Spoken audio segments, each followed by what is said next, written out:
Students, welcome to our YouTube channel commerce with Kanaujia ma'am. Students, आज की जो हमारी वीडियो का टॉपिक है वो है प्रोसीजर अंडर कंपोजिशन स्कीम, यानी कि कंपोजिशन स्कीम के अंदर आने के लिए क्या प्रोसीजर रहेगी, कैसे प्रोसीजर स्टार्ट होती है, वो हम इसके अंदर पढ़ेंगे। तो देखिए, चलिए स्टूडेंट स्टार्ट करते हैं आज का topic procedure for composition scheme. Following procedures are prescribed under composition scheme. देखिए कौन कौन सी प्रोसीजर यूज़ की जाती है कंपोजिशन स्कीम में आने के लिए। फर्स्ट है procedure under composition scheme, first है इंटीमेशन फॉर कंपोजिशन, यानी कि कंपोजिशन स्कीम के अंदर आने के लिए स्टार्टिंग किन पॉइंट से की जाती है।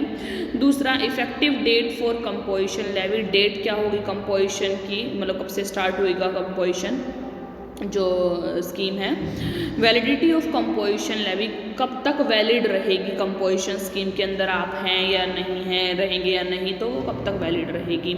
फोर्थ है withdrawal from the composition scheme, कि कंपोजिशन स्कीम के अंडर रजिस्टर्ड होते होते आप विड्रॉ कैसे कर सकते हैं, कब आपकी विड्रॉ हो जाएगी, मतलब आप कंपोजिशन स्कीम का लाभ नहीं उठा पाएंगे। फिफ्थ है cancellation of option of composition levy, कि कैसे कैंसिल होगा आपका जो कंपोजिशन स्कीम के अंदर रजिस्टर्ड जो आप हैं वो कैसे कैंसिल हो सकता है या कैसे होगा, उसका भी यहाँ पर प्रोसीजर दिया गया है। तो फर्स्ट हम करेंगे intimation for composition. Intimation for composition can be done by the following persons. कौन कर सकता है, देखिए इंटीमेशन, मतलब कंपोजिशन स्कीम का जो इंटीमेशन है, मतलब स्टार्टिंग देखो कौन करेगा। फर्स्ट, जो पर्सन है migrating from existing registration to GST, जो पर्सन जो अब का लॉ चल रहा है उससे जीएसटी लॉ में जा रहा है वो पर्सन। दूसरा है in case of fresh registration, जो फ्रेश रजिस्ट्रेशन करवाया है, मतलब जिसने अभी जीएसटी के अंदर नया नया रजिस्टर हुआ है। तीसरा है taxable person switching from normal levy to composition levy, और ऐसा पर्सन जो नॉर्मल स्कीम से, मतलब नॉर्मल जीएसटी रेट से कंपोजिशन स्कीम में जाना चाहता है, वो ऐसे पर्सन कंपोजिशन के लिए इंटीमेशन करते हैं स्टार्टिंग में। अब हम फर्स्ट पढ़ेंगे in case of person migrating from existing law to GST law.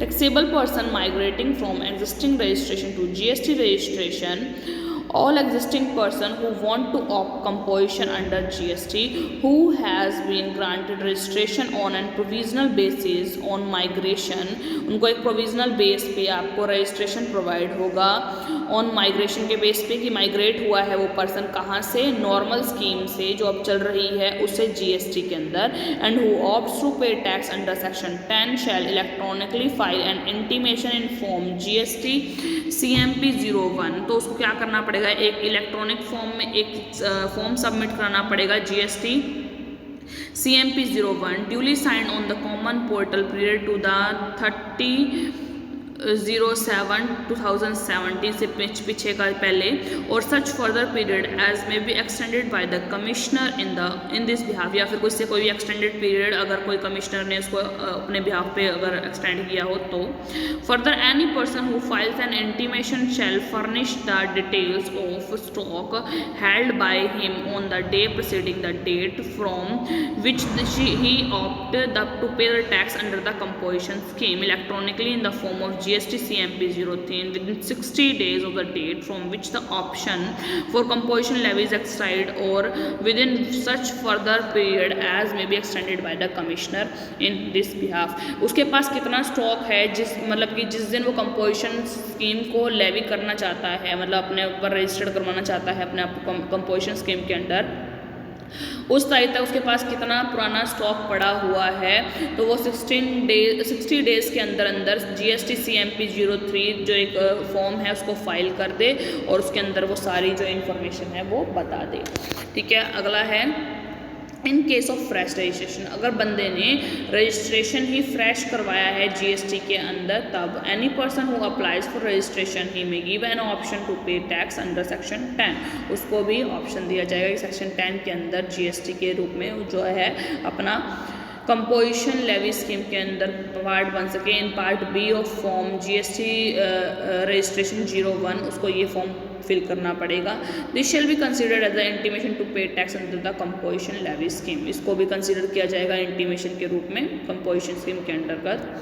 Taxable person switching from normal levy to composition levy in next years की एक पर्सन है जो स्विच हो रहा है, यानी कि नॉर्मल लेवी कंपोजिशन स्कीम से नेक्स्ट ईयर जो नॉर्मल स्कीम से यानी नॉर्मल जीएसटी रेट से वो कंपोजिशन लेवी स्कीम में जाना जाता है तब। If a taxable person switching from normal levy in one financial year to composition scheme in next financial year, such option can be exercised by the filing intimation in form GST CMP 02। ये form उसको fill करना पड़ेगा prior to commencement of the year, मतलब कि जो अगला next year जब शुरू होता है उससे पहले ही फिल करना पड़ेगा। For which the option to pay tax under composition scheme is exercised, जिस ऑप्शन को वो ऑप्ट करना चाहता है कि भाई कंपोजिशन स्कीम के अंदर उसको टैक्स पे करना है उसलिए।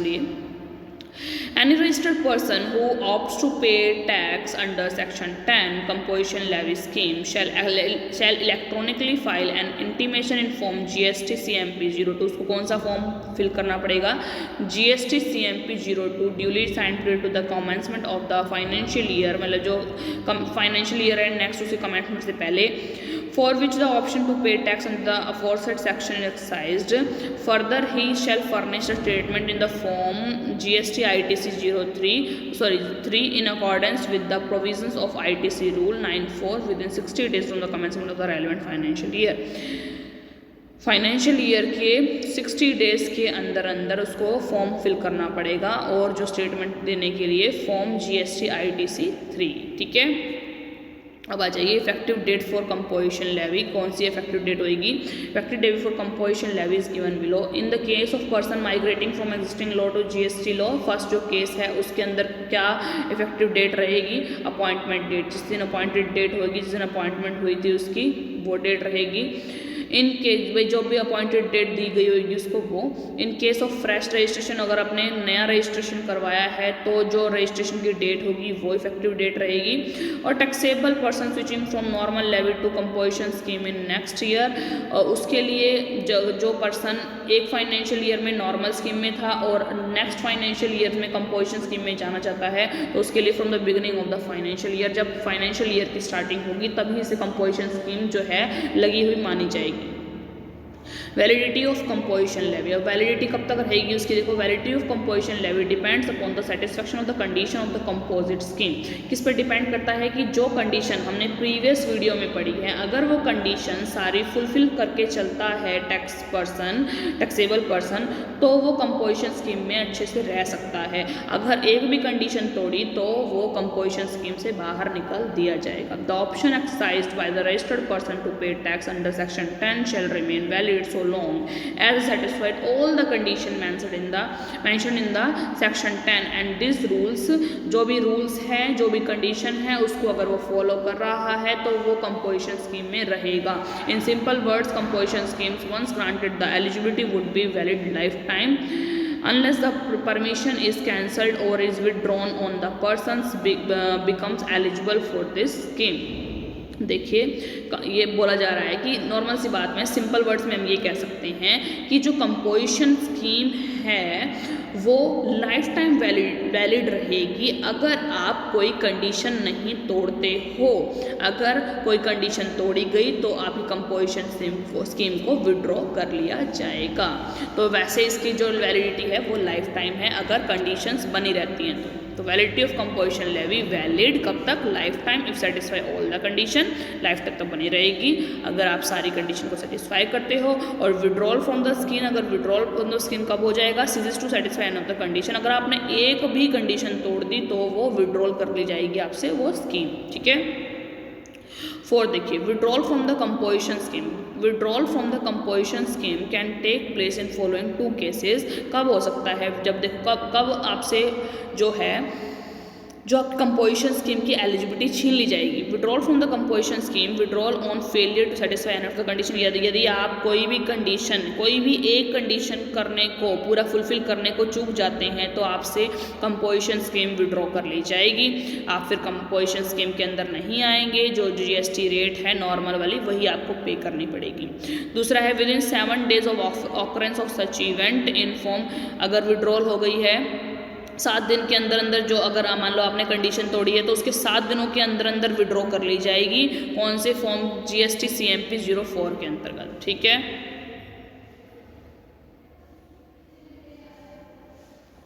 The person shall be liable to pay tax under section 9(1) from the day he ceases to satisfy any of the condition mentioned in the section 10 or these rules, and shall issue tax invoice for every taxable supply made thereafter, and shall also file an intimation for withdrawal from the scheme in the form GST CMP 04।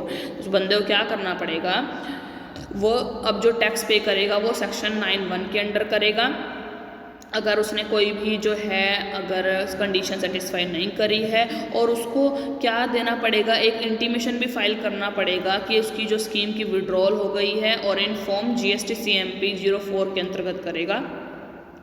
और कब करेगा, जब वो मतलब जिस दिन आपने condition तोड़ी है उसके 7 दिनों के अंदर अंदर। For example, the option of composition scheme availed bye A registered person shall lapse with effect from the day on which he aggregate turnover during a financial year exceeds the specified limit. यानी कि मान लो जो limit cross कर जाता है बंदा, जो threshold limit set की गई है 1 करोड़ की और 75 लाख की, अगर इस लिमिट को क्रॉस कर देता है तो वो उसकी कंपोजिशन स्कीम जिस दिन वो जो आपकी जो स्पेसिफाइड लिमिट थी क्रॉस कर दी है, उसी दिन के 7 दिनों के अंदर अंदर उसको विड्रॉल स्कीम का फॉर्म भरना पड़ेगा। If not possible in determine the time of supply under section 13A, date of the payment of debiting bank account जिस दिन बैंक अकाउंट डेबिट हुआ है, और under section 13B 60 days plus में date of issue of invoice, 60 days plus में जिस दिन invoice issue किया गया है वो माना जाएगा। अगर ये पॉसिबल नहीं है तो अब आ जाइए cancellation of option of composition levy. Cancellation देखिए कब होगा कंपोजिशन स्कीम का, where the proper officer has reason to believe that the registered person was not eligible to pay tax under section 10 और has contravened the provisions of the act or these rules, he may issue a notice to such person in form GST CMP 05 to show cause within 15 days of the receipt of such notice as to why option to pay tax under section 10 should not be denied। देखिए, अगर किसी officer को ऐसा लगता है कि जो registered person है वो इस के अंदर नहीं आता,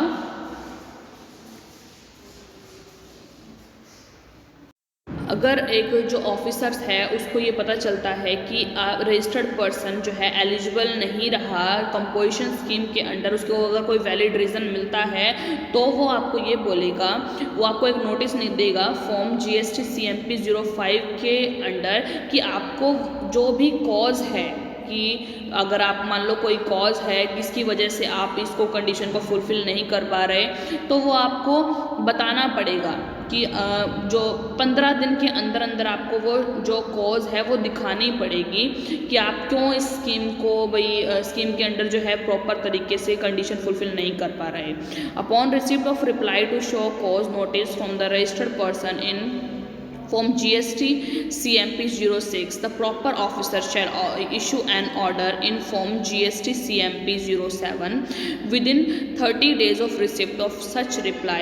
तो फिर उसका जो रिप्लाई है, तो मतलब जितना भी मान लो जो हमने मान लो अपना कॉज शो कर दिया, ठीक है, अब जो ऑफिसर्स के थ्रू जो रिप्लाई आएगा फिर हमें क्या करना पड़ेगा, the proper officer shall issue an order, फिर वो जो एक ऑर्डर इशू करेंगे किस फॉर्म में, GST CMP 07 के, और किस टाइम के अंदर अंदर 30 डेज के अंदर जिस दिन रिप्लाई मिलेगा।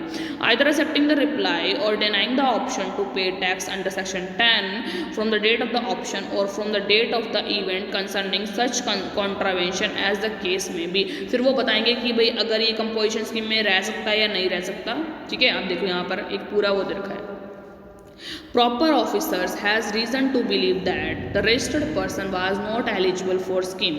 अगर उनको वो एक रीज़न मिल गया है कि ये इस स्कीम के लिए एलिजिबल नहीं है, हैज़ contravened the provisions, तो वो प्रोविज़न चेंज कर सकता है, प्रावधान जो है उसको चेंज कर सकता है। Issue a show cause notice, फिर उसको एक वो शो कॉज नोटिस के लिए फॉर्म GST CMP 05 करेगा, मतलब दिखाएगा, नोटिस देगा उसके regarding to show cause within 15 days. अपने जो भी भाई कंपोजिशन स्कीम क्यों नहीं प्रॉपर पूरा कर पा रहा, उसकी कंडीशन क्यों नहीं फुलफिल कर पा रहा, उसका जो कारण है 15 दिन के अंदर अंदर दिखा दे हमें। अपॉन रिसिप्ट ऑफ रिप्लाई, जब रिप्लाई आ जाएगा उसका इशू एंड फिर वो फॉर्म GST CMP 07 इशू करेगा, कितने दिन, रिप्लाई के 30 डेज के अंदर अंदर, ठीक है। और फिर ऑर्डर क्या आएगा, एक्सेप्टिंग द रिप्लाई और डिनाइंग द ऑप्शन। फिर लास्ट में जो ऑफिसर्स हैं वो ये देखेंगे, फिर उनके ऊपर डिपेंड करता है ये कि हम कंपोजिशन स्कीम में रहेंगे या नहीं रहेंगे। कब, अगर वो रिप्लाई को एक्सेप्ट कर लेते हैं तो हम रहेंगे कंपोजिशन स्कीम के अंदर, अगर वो डिनाई कर देते हैं तो हम कंपोजिशन स्कीम के अंडर नहीं रहेंगे रजिस्टर्ड, ठीक है। तो ये कुछ जो हमारी प्रोसीजर थी कि अगर हम कंपोजिशन स्कीम के अंडर रजिस्टर्ड होना चाहते हैं तो क्या क्या प्रोसीजर हमको फॉलो करनी पड़ेगी। तो आई होप स्टूडेंट आपको ये वीडियो समझ में आया होगा कि कैसी क्या प्रोसीजर रहती है कंपोजिशन स्कीम के अंडर आने की। अगर वीडियो आपको अच्छा लगा हो तो ज़्यादा से ज़्यादा मेरी वीडियो को लाइक कीजिए, शेयर कीजिए, कमेंट्स कीजिए और ज़्यादा से ज़्यादा मेरे चैनल को सब्सक्राइब कीजिए commerce with Kanaujia ma'am. And don't forget to hit the bell icon for the further notification of my videos. Thank you students.